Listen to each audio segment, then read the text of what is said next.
Federal and state authorities are saying they have no clues about the mysterious drones that have been sighted with growing frequency on the East Coast over U.S. air bases and other facilities. New Jersey has had the largest number of reported sightings. New Jersey Congressman Chris Smith met with state and federal officials last night in search of answers. And he joins us now to discuss this and more. In person, Congressman Chris Smith. He's a senior member of the House Committee on Foreign Affairs and he's the chairman of the Subcommittee on Global Health and Global Human Rights in International Organizations. He represents the 4th Congressional District of New Jersey. Congressman Smith, welcome to our studio. Thanks for joining us. Tony, thank you very much.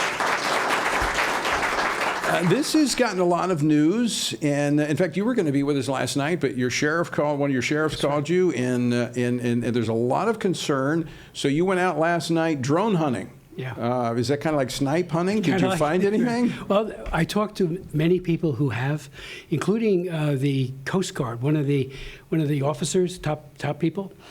He said that one of their 47-foot rescue boats the night before, so that's 2 nights ago, had more than a dozen drones following them as they went up and down. How big are these drones? About the size of a car. So these are big. They're big. They're big. And that same night, one of the Ocean County sheriff officers observed 50 of these things coming from the ocean across the sand and into like the mainland, suggesting that they're being deployed via a ship.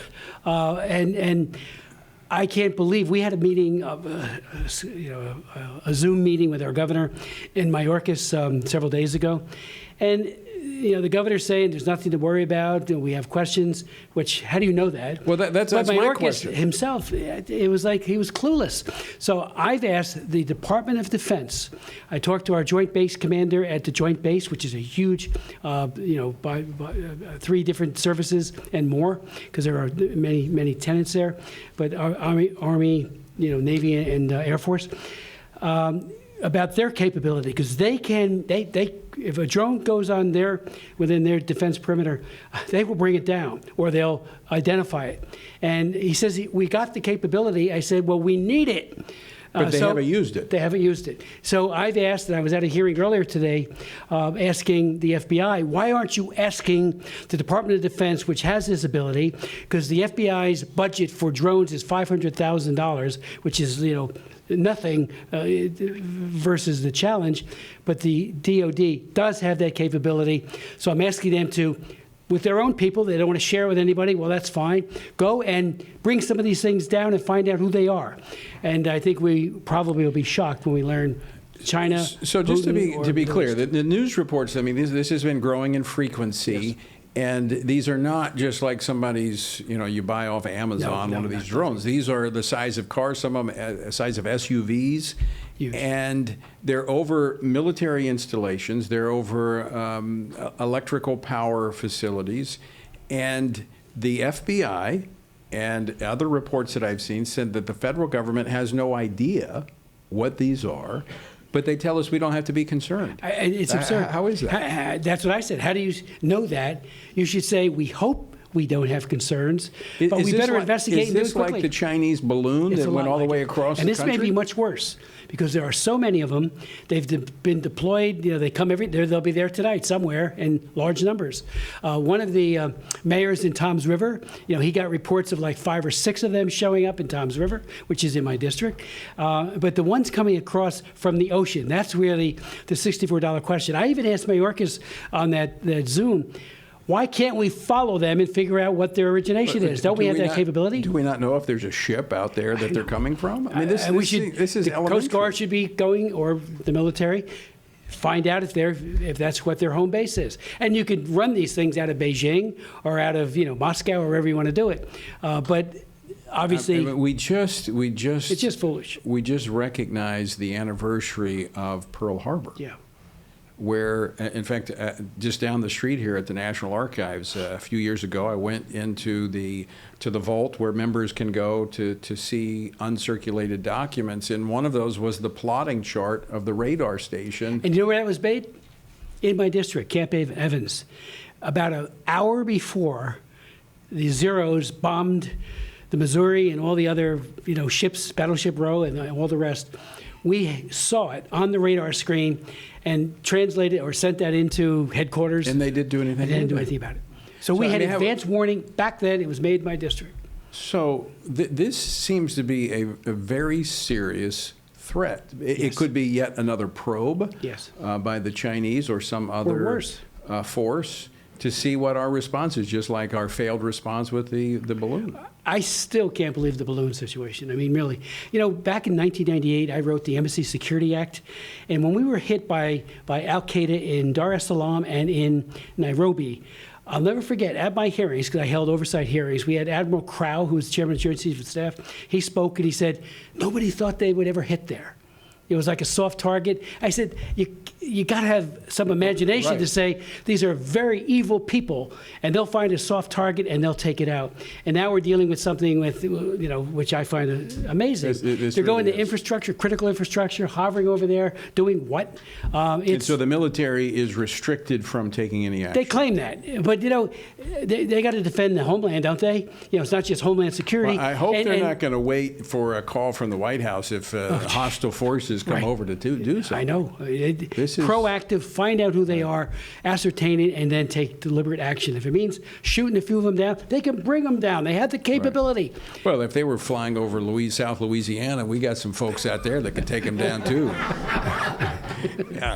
By the way, I should mention that Congressman Chris Smith has passed, in Congress, he has passed more legislation than any other member of Congress, passing 49 pieces of major legislation, which is quite a significant accomplishment. Because getting Congress to do something, well, you've heard that takes an act of Congress. Well, there's a reason they say that. That's right. We've got a few minutes left, Congressman Chris Smith. I want to kind of go back to a topic we touched on earlier, and it connects to this topic. If in fact this could be the Chinese that are probing our defenses, or they could be behind these drones. Senator Josh Hawley was with us earlier, and we're talking about threats to the country, and certainly we have some short-term immediate threats in the Middle East, but long-term, he and I both agree that China poses the greatest threat to our country and to our values. And in many ways, we're funding them. We're funding our enemies. We are. I've been speaking out on China even before Tiananmen Square. I had a bill saying that because of forced abortion, a crime against humanity. That was in 1984. But after Tiananmen Square, when Bill Clinton linked human rights with trade, we all applauded him. 1 year later, he delinked. And that's when the Chinese took the measure of the United States of America and said, all they care about are profits. I'm for profits, but there needs to be linkage. They're an export economy. They can't survive militarily or any other way without American markets. And we're feeding the foe that wishes us to be destroyed. Taiwan, they want to take over because it's an economic powerhouse. Right. They already took over Hong Kong. But the hegemony that they have for the whole region is so real. Just ask the Philippines and the leaders there.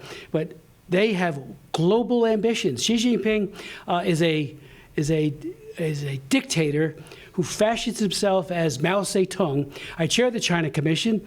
I've had well over 110 congressional hearings, barred from going to China now. Frank Wolf and I went there several times. They wanted to throw us out every time because we would raise human rights and especially religious freedom. But you have a situation where we armed them. And, Bill Clinton, just for the record, when he delinked trade from human rights, May 26, 1994, that's when we lost China. Right. And I don't know if we ever get it back. I have a bill in now to relink human rights, because again, if they respect fundamental human rights, let's have a trade war with them.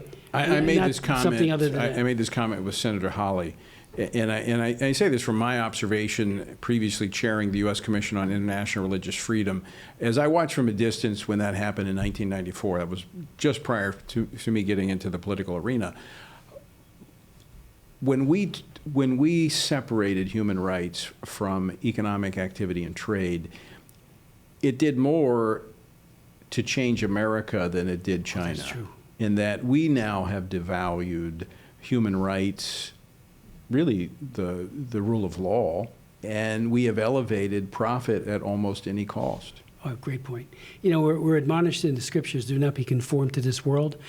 it's bad enough a more secularized society, but when you conform to a Chinese communist dictatorship or communists anywhere who hate God, hate people, the ruling elite are the only ones who prosper, I should say, in a dictatorship. The devaluation is ever present on every area. I mean, right now they're killing people, children, 28-year-olds, to get their organs. I have a bill that passed the House, forced organ harvesting.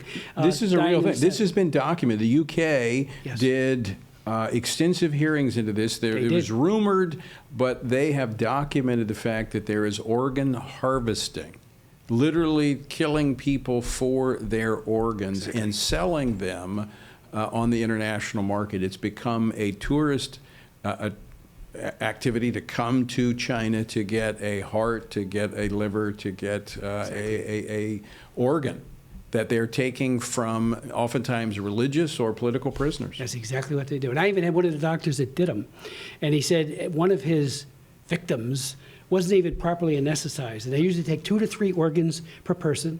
Average age 28. I've had 4 hearings on it, and I just can't believe that we can't get the State Department to do more, or the President. And I still can't believe that the Senate is blocking my bill right now, forced organ harvesting legislation. What would your legislation do? It would do a number of things. It would make sure that anyone who knowingly procures such an organ, goes to Shanghai and is knowingly procuring it under less than voluntary circumstances, they're held to account. The brokers, the Chinese leaders that are part of this, starting from the very top, Xi Jinping, we can sanction them, make it so that they can't do business here on any other level, and would require extensive, aggressive reporting by the Department of State, which they haven't done. So it's like they don't want to see it, they don't want to hear about it, they don't want to talk about it, they don't want to have to act on it. And I think they're blocking it over on the Senate side by getting... Let's talk about that. We just got a couple minutes left. But the influence, people don't realize that. I was shocked by this because I, too, have been sanctioned by China. I can't go to China. You and I both. Yeah. I go, so I can't, that slow boat to China that I've always heard about, I can't take it. But China has tremendous influence in our Congress. Oh, yes. Talk about that. Well, they often use surrogates. They are in contact, obviously, but they often get many in the business community to do their bidding. They get many in the executive branch to do it, and they do it very effectively. For years, the whole idea was if we just trade more, they will matriculate from a dictatorship to a democracy. I said, you believe that? I'll sell you the Brooklyn Bridge. It's never happened. We've got to have conditionality that is absolutely ironclad about human rights. And if we did that, we would have had a different China. I have a bill in right now that says, let's relink human rights to trade.